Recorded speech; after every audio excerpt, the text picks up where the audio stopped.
Dumper গাড়ির ধাক্কায় মৃত্যু হলো টোটো গাড়িতে থাকা এক মাছ ব্যবসায়ী। নদিয়া শান্তিপুর গোবিন্দপুর 12 নম্বর জাতীয় সড়কের ঘটনা। সূত্রের খবর, আজ ভোরে জাতীয় সড়কের উপর দিয়ে টোটো গাড়িতে করে গোবিন্দপুর মাছ বাজার থেকে মাছ নিয়ে যাচ্ছিল এক মাছ ব্যবসায়ী। তখনই একটি ডাম্পারের সাথে মুখোমুখি সংঘর্ষ হয়।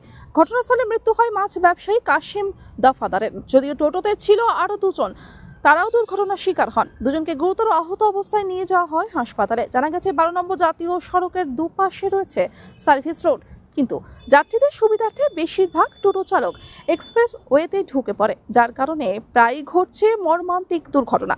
কিন্তু হুঁশ নেই টোটো চালকদের। এবার একই ভুলের জন্য অকালে চলে গেল আরও একটি তরতাজা প্রাণ।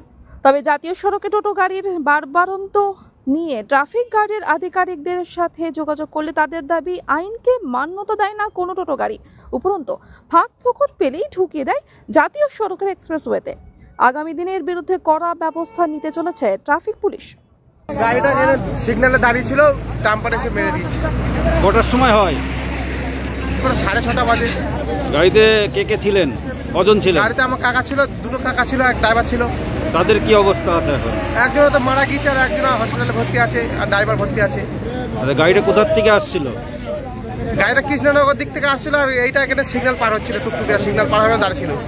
টুকটুকি কোথায় গিয়েছিল সকালবেলা? মাছ নিতে আড়তে। আচ্ছা আচ্ছা। না, যে মারা গিয়েছেন তার নাম কি? কাশিম দফাদার, বাড়ি দিকনগর বাজারপাড়া।